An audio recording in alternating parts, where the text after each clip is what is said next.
Pilipinas.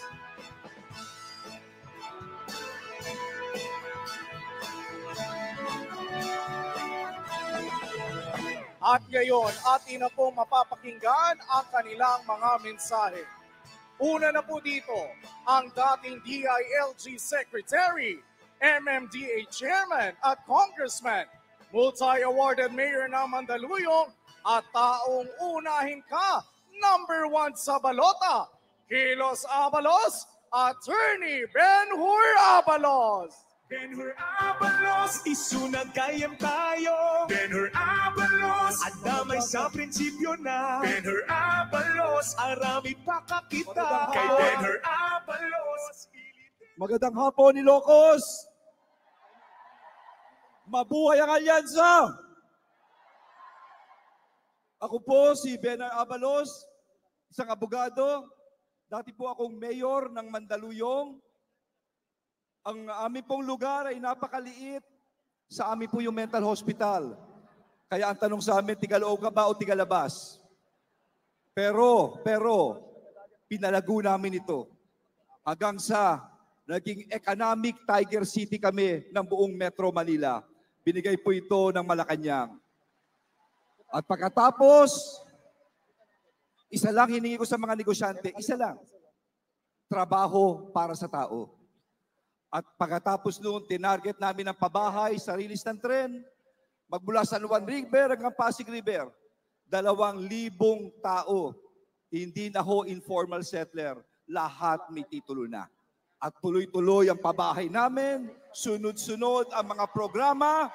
#1 sa nutrisyon, child-friendly, United Nations awardee. Lahat na po. At lahat po yan, iaambag ko dito po kung manalo tayo sa Senado. At pagkatapos, naging senador tayo. Pagkatapos ito'y naging DILG Secretary tayo. Eto na, ang assignment ko, hulihin at tugisin, isa-isa. #1, si Congressman Arnie Teves, na kanyang pumatay si Governor Digamo. Sumunod si Alice Goo. At ang pinakahuli, si Pastor Apollo Kibuloy. Mga kasama, hindi lamang galing at husay ang kailangan. Kailangan tumayo mag-isa, tumayo ka. At kailangan mong tapang na gumawa ng desisyon. At higit sa lahat, ang pusong magmahal sa kapwa-tao. Yan po ang ating iambag sa inyong lahat.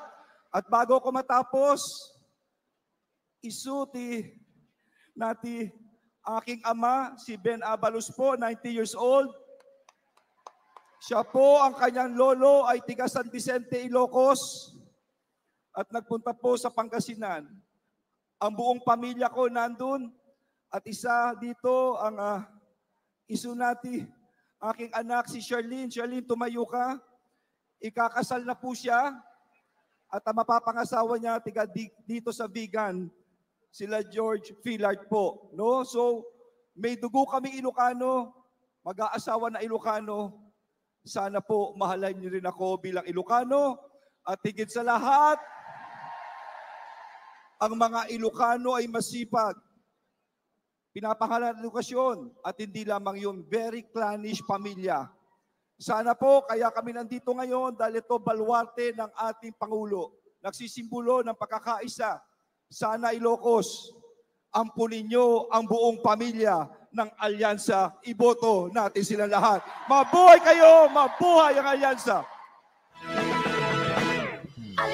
Maraming salamat po, Senator Ben-Hur Abalos, #1 sa balota.